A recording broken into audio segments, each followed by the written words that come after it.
Out of nowhere, the mind comes forth. Buddhist Diamond Sutra.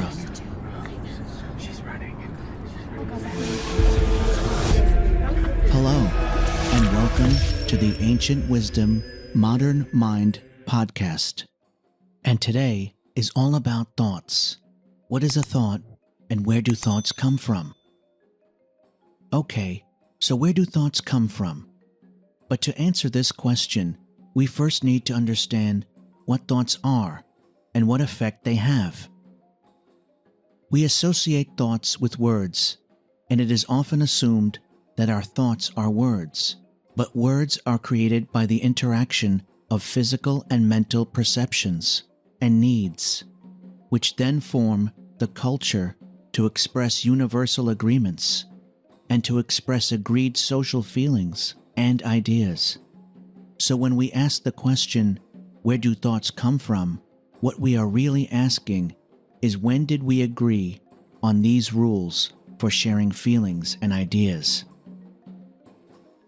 Let's start with ideas.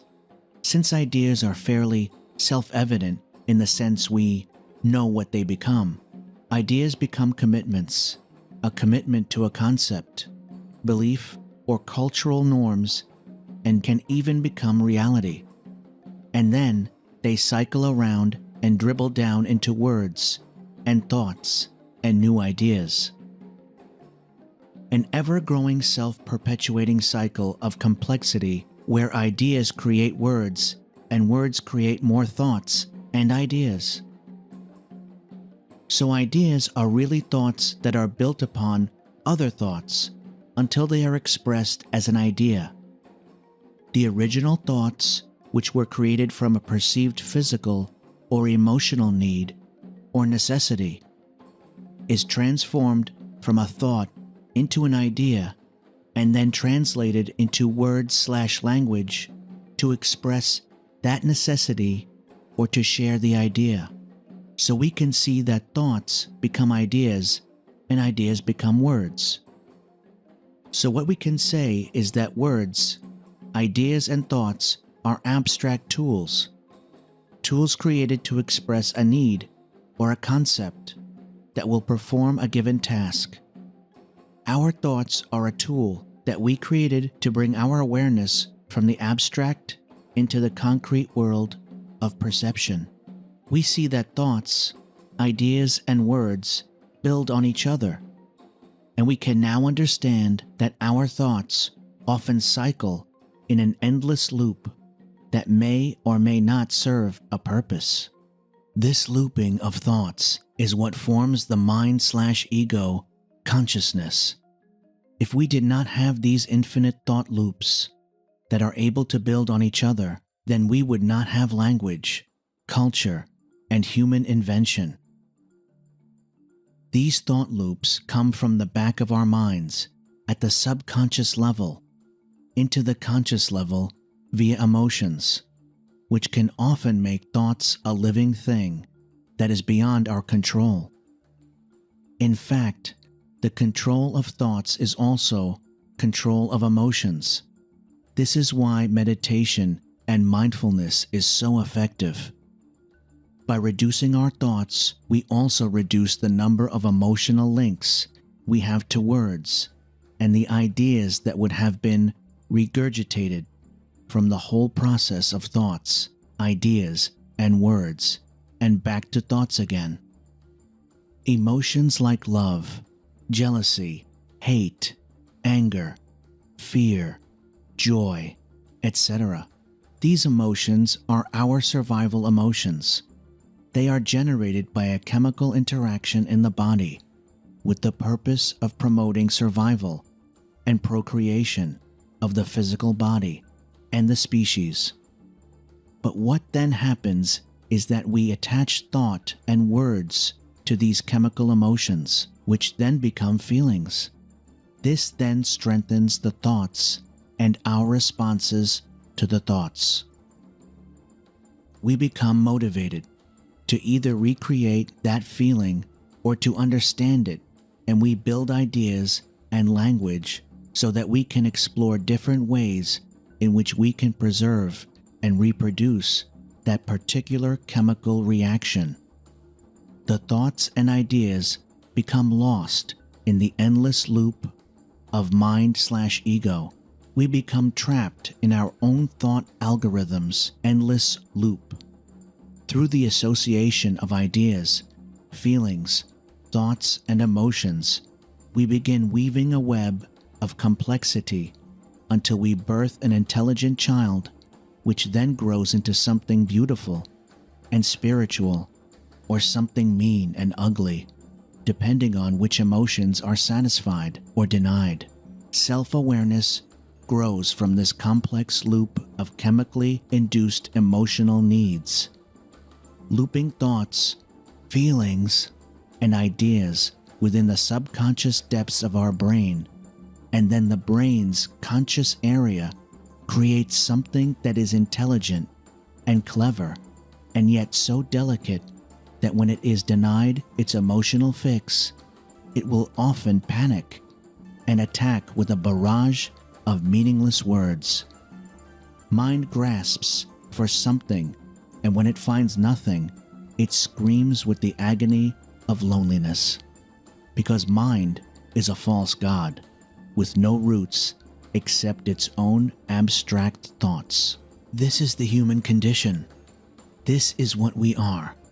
Spontaneous creations screaming at ourselves, because thoughts are empty loops that lead only into deeper, more confusing thoughts. Okay, so now that we understand the process of where thoughts come from, the first realization that rises is the recognition that we are layers of awareness that have been layered over each other through a process of biological adaptation. These three separate and often conflicting entities are the body with its emotional and physical needs, the mind or ego, which is full of thoughts, ideas, language, words, and culture, etc., and then the silent, yet delicate and beautiful awareness, which exists within this soup of nerve fibers, chemicals, and thoughts. Now, the problem we have is that both the body and the mind think that they should be in charge of the whole process. Each believes that since they were essential in the formation of self-awareness, that they should then dictate awareness's purpose. The problem here is that they are polar opposites, and each is so busy shouting and trying to control awareness that they are constantly tripping over each other in their race for control. And awareness lost and dislocated within this continuous struggle between the body and the mind is a weak, bitter prisoner waiting forlornly with its high ideals, whispering through intuition and dreams to the mind or body, hoping that somehow its superior understanding will be discovered, desperately longing for its own self-expression.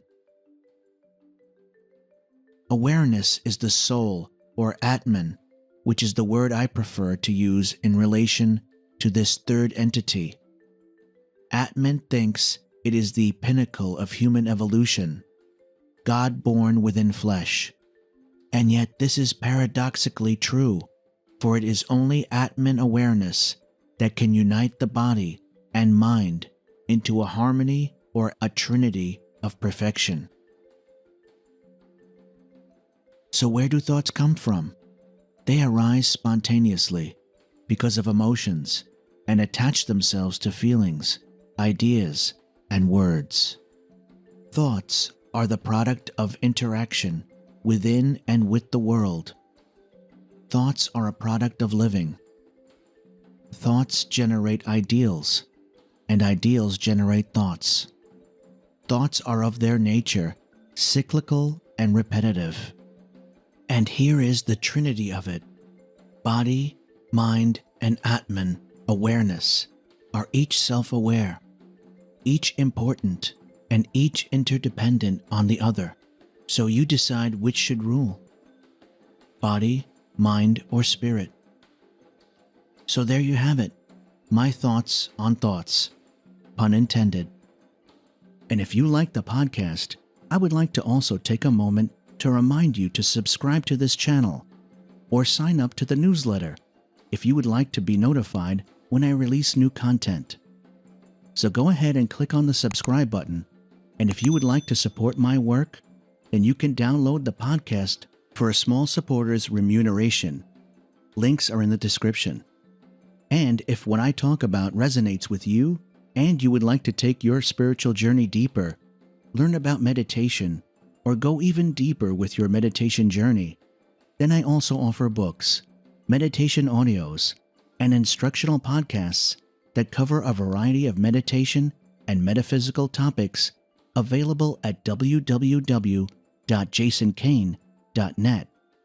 And it would be my privilege to have you join me over at the Ancient Wisdom Modern Mind website. Here's to you and your fulfillment and growth into every tomorrow to come. This podcast was created by Jason Cain, text copyright by Jason Cain, and production copyright by Jason Cain. All rights reserved.